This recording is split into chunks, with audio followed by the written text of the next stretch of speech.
निर्मला सीतारमण 1 फरवरी को 9वीं बार केंद्रीय बजट पेश करेंगी। ये बजट संसद में सुबह 11 बजे पेश किया जाएगा। इसमें सैलरीड क्लास के लिए टैक्स में फिर से कोई राहत मिल सकती है। वहीं जो इंडस्ट्रीज हैं उनको भी जीएसटी से राहत मिलने की कुछ उम्मीद है। आम आदमी तक ये budget union budget mobile app के जरिए हिंदी और अंग्रेजी में उपलब्ध होगा। आम आदमी को उम्मीद है कि बजट में सरकार सस्ता घर और सस्ते हवाई सफर को लेकर कोई घोषणा कर सकती है। आगामी बजट पर लोगों को काफ़ी उम्मीदें हैं। युवाओं और महिलाओं के लिए क्या कोई विशेष योजना लाई जाएगी? जो चुनावी राज्य हैं उनका बजट क्या रहेगा? जो किसान हैं, महिलाएं हैं या फिर जो सैलरीड लोग हैं, उनको सबका जो है, चाहे इंडस्ट्रीज़ की बात कर लें, हेल्थ सेक्टर की बात कर लें, सब जगह पर निर्मला सीतारमण के पिटारे से क्या निकल कर आता है, इस बात की उम्मीद है।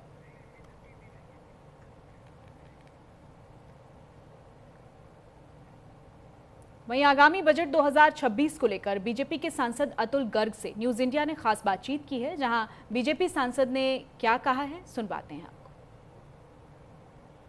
हमारे साथ बातचीत करने के लिए बीजेपी सांसद अतुल गर्ग साहब। बजट को लेकर लोगों को बड़ी उम्मीदें हैं। इस बार बजट के और खास करके सरकार के पिटारे से लोगों के लिए क्या कुछ निकल के आएगा? देखिए, पहले ज़माने में इस सरकार के आने से पहले बजट का मतलब होता था कि कितना इनकम टैक्स लगेगा, किस किस वस्तु पे कितनी एक्साइज लगेगी, केवल उसके ऊपर आधारित बजट था। अब बजट केवल बहुत सीमित नहीं रह गया है, बहुत डिटेल में चला गया है। ज़्यादातर सरकारी संस्थाएं आत्मनिर्भर होती जा रही हैं और बजट के अंदर विशेष ध्यान हमेशा ये रखा जाता है, आजकल जो अब आगे भी रखा जाएगा, कि समाज के अंदर जो सबसे निचले पायदान पर लोग हैं उनको कैसे राहत दी जाए और उनकी आय कैसे बढ़ाई जाए। तो ये ऐसा ही है कि जैसे जो सिंचाई की जो तकनीक है कि पानी सारे में ना बहे, पेड़ की जड़ के अंदर ही जाए। तो जो समाज के अंदर जब जड़ों में आर्थिक खुशहाली आ रही है, धीरे धीरे या तेजी के साथ भी आ रही है, तो उसका लाभ ऊपर तक अपने आप पहुंचता है, क्योंकि लोगों की क्रय शक्ति बढ़ रही है। आज ही के अखबार में है, हेडलाइंस बनी हुई है कि 10% लोगों ने क्रय शक्ति अपनी ज़्यादा बढ़ी है। 10% गरीबी की रेखा के ऊपर जो लोग आए हैं, तो उनमें जो क्रय शक्ति है वो भी बढ़ी है। और वो आपको परिलक्षित होता है कि जो 2 पहिया वाहन है, एसी है, कूलर है और रेफ्रिजरेटर्स हैं और बच्चों की जो पढ़ाई लिखाई है, तो उन सब के अंदर एकदम से तेजी आई है, लोग खरीद रहे हैं। तो उसका जो लाभ है वो पूरे देश को मिल रहा है। टैक्स कलेक्शन हो रही है, आप रक्षा के अंदर अच्छा काम कर रहे हैं। तो जो बजट आएगा पहले की तरह ही आएगा और उसके अंदर जो निम्न मध्यम वाले लोग हैं, गरीब लोग हैं या मध्यम क्लास वर्ग को ही सबसे ज़्यादा बेनिफिट मिलेगा। क्योंकि आप एक व्यवसायी भी हैं, तो मैं जानना चाहती हूँ कि एज ए व्यवसायी, बिजनेसमैन, आपको बजट से क्या उम्मीदें हैं? हालांकि सरकार आपकी है, बजट आपकी सरकार दे रही है, लेकिन आपको क्या उम्मीद है? हमारे को उम्मीद यही है कि कोई अकेले, हम भी तो एक देश का भाग हैं, हम भी तो एक देश के नागरिक हैं।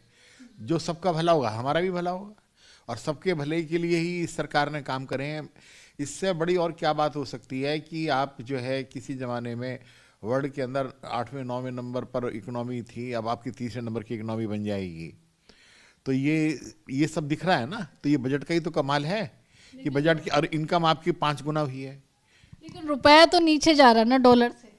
अब उसके जो अंतर्राष्ट्रीय कारण भी बहुत सारे हैं। आपको पता ही है कि ये सरकार दब के काम तो करती नहीं है। आज किसी ज़माने में ये आरोप लगाते थे कि साहब हम अमेरिका से दब रहे हैं। ना हम अमेरिका से दब रहे हैं, ना हम रशिया से दब रहे हैं। अपने फैसले हम खुद लेते हैं। चलिए, धन्यवाद। तो देखिए, अतुल गर्ग साहब जी को आप सुन रहे थे। इन्होंने साफ तौर पर कहा है कि अगर मानकों के अनुरूप ज़मीन का प्रयोग नहीं हो रहा है, उसको बेचा जा रहा है, उसके ऊपर निर्माण किया जा रहा है, तो योगी बाबा का बुलडोज़र जरूर चलेगा। कैमरा पर्सन भूषण के साथ में आंचल यादव, न्यूज़ इंडिया, दिल्ली। और आगामी बजट को लेकर समाजवादी पार्टी के सांसद नारायण दास अहिरवार से न्यूज इंडिया ने खास बातचीत की है, जहां समाजवादी पार्टी के सांसद ने क्या कुछ कहा है, सुनवाते हैं। हमारे साथ बातचीत करने के लिए समाजवादी पार्टी के जालौन से सांसद नारायण दास अहिरवार साहब। बजट है और बजट को लेकर क्या उम्मीदें हैं, क्या चाहते हैं कि बजट में क्या होना चाहिए? आपको बहुत बहुत धन्यवाद। चूँकि अब बजट पेश होना है 1 तारीख को, और बजट में क्या होता है, बजट में अगर नौजवानों के लिए, किसानों के लिए और ख़ासकर बुंदेलखंड के लिए, जिसमें हमारा लोकसभा क्षेत्र जालौन आता है, क्योंकि जनपद जालौन बहुत पिछड़ा हुआ क्षेत्र है। आज़ादी के बहुत लंबे समय बाद भी सारी समस्याओं का वहाँ पे आज तक कोई निदान नहीं हुआ है।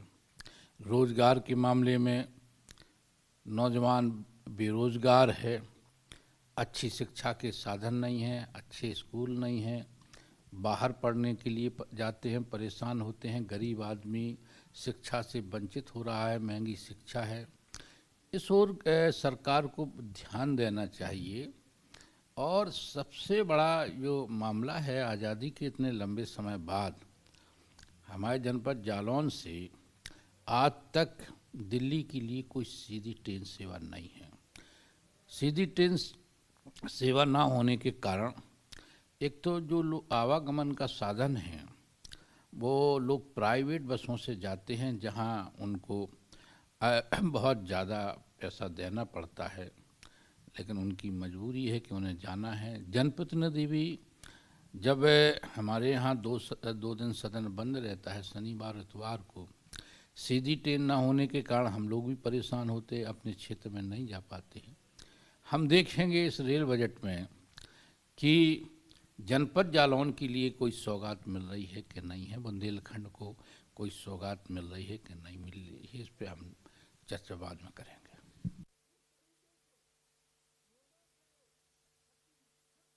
एक सेकंड।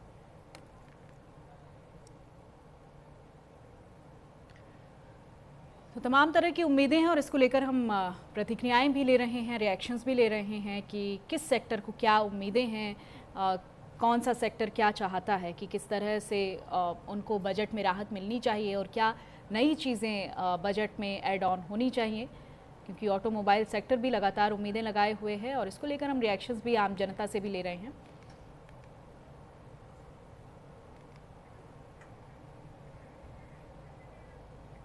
और अब बात करते हैं मेरठ की, जहां कुत्ते को कार से चोट लगने पर संग्राम हुआ है।